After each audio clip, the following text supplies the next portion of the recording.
Vous n'en avez pas marre d'entendre toujours les mêmes conseils à la mort moelle-neuve sur toutes les vidéos qui vous conseillent comment vous lancer dans l'UGC? Eh bien moi oui, alors j'ai décidé d'en parler aujourd'hui dans ce nouvel épisode. Bienvenue dans UGC Mastermind, votre série hebdomadaire dans laquelle on apprend tout ce qu'il y a à savoir sur l'UGC et la création de contenu. Franchement je vais être honnête, j'en ai plus qu'assez de voir toujours les mêmes vidéos sur comment se lancer dans l'UGC. À chaque fois c'est la même chose, on vous dit de faire un portfolio mais on vous dit pas ce qu'il faut mettre dedans, on vous dit de poster sur les réseaux sociaux mais on ne vous dit pas quoi, et on vous dit de prospecter mais on vous dit pas comment.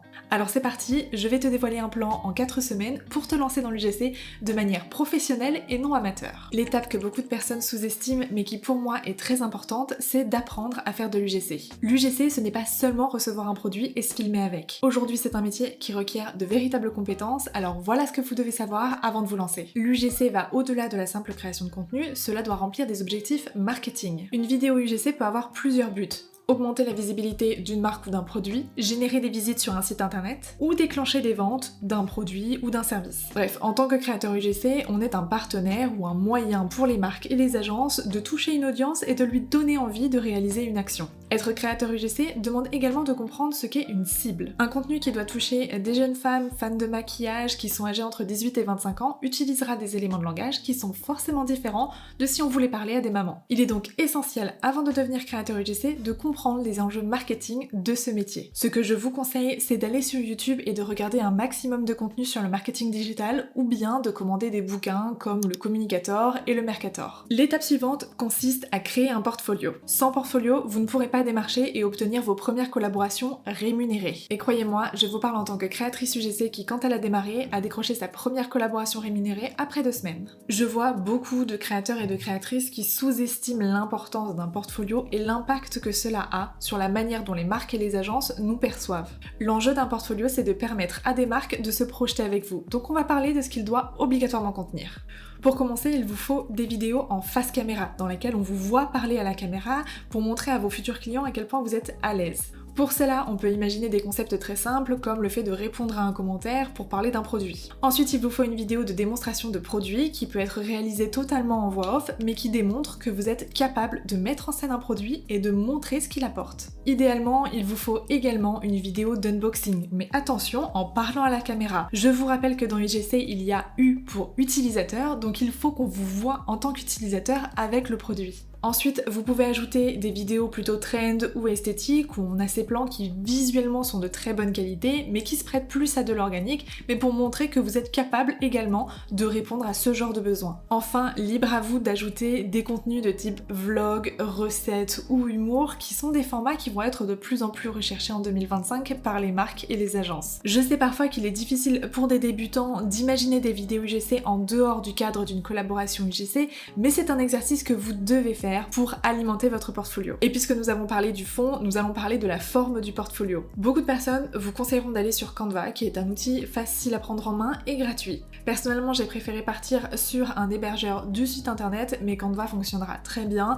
2 petits conseils cependant à prendre en compte. La première, c'est que veillez à utiliser un lien, à faire un site internet, à le publier comme un site internet, qu'on n'ait plus qu'à scroller comme sur une page. Et la deuxième chose, désactivez absolument la lecture automatique de vos vidéos, puisque c'est insupportable quand on arrive sur un portfolio avec toutes les vidéos qui se lancent en même temps. Enfin, je vous déconseille fortement d'encombrer votre portfolio avec ces slides de qu'est-ce que l'UGC, pourquoi utiliser l'UGC, on est en 2025, c'est bon, tout le monde sait ce que c'est que l'UGC. Nous, ce qu'on veut voir dans votre portfolio, c'est votre travail. Maintenant que le portfolio est prêt, on va pouvoir s'occuper de la vitrine, à savoir vos réseaux sociaux. C'est via les réseaux sociaux que de nombreuses marques et agences cherchent les profils avec lesquels ils veulent travailler. Donc c'est important de travailler votre présence en ligne. Dès le début, vous devez apprendre à publier régulièrement et avec cohérence sur vos réseaux sociaux. Pas besoin de vous lancer dans je publie 5 fois par semaine, c'est inutile. Commencez doucement par 1, 2 ou 3 fois par semaine. Vous pouvez commencer par jongler entre les vidéos que vous avez fait pour votre portfolio, où vous allez taguer les marques qui apparaissent à l'intérieur, et des créations que vous faites pour vos propres réseaux sociaux pour montrer ce dont vous êtes capable. Surtout soyez créatifs et faites-vous plaisir. Une dernière chose aussi, pensez à cette étape à commencer à vous renseigner sur les principes de SEO qui s'appliquent sur les réseaux sociaux. Plus tôt vous intégrez les principes de SEO dans vos publications, plus facilement vous serez repéré par la suite par les marques et les agences qui cherchent des profils UGC. La 4e semaine, on va pouvoir se pencher sur la prospection. Je dirais que beaucoup de personnes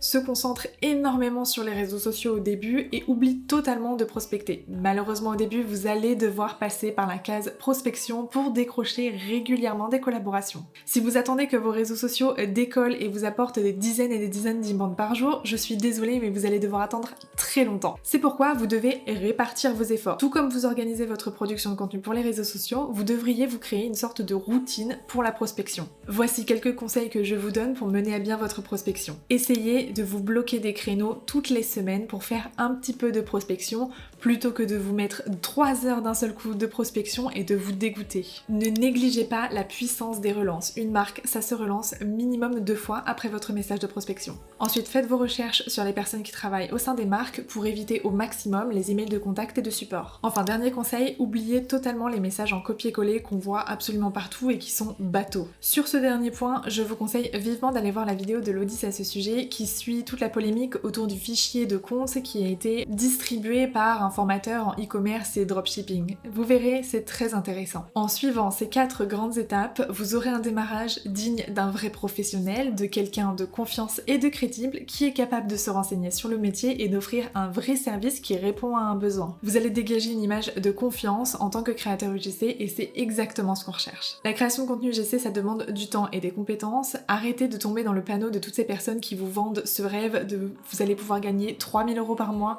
en un claquement de doigts juste avec votre téléphone. C'est faux. J'ajouterais également que la création UGC, c'est un métier qui mêle passion et créativité d'un côté, mais également esprit d'analyse sur la psychologie de comment fonctionnent les réseaux sociaux. J'espère que ce nouvel épisode vous aura appris à comment vous lancer solidement dans la création de contenu UGC. Si vous avez la moindre question, surtout n'hésitez pas, j'y réponds avec grand plaisir. Et en attendant, n'oubliez pas de vous abonner pour ne pas manquer un épisode de UGC Mastermind, votre série hebdomadaire dans laquelle on apprend tout ce qu'il y a à savoir sur l'UGC et la création de contenu. Ciao!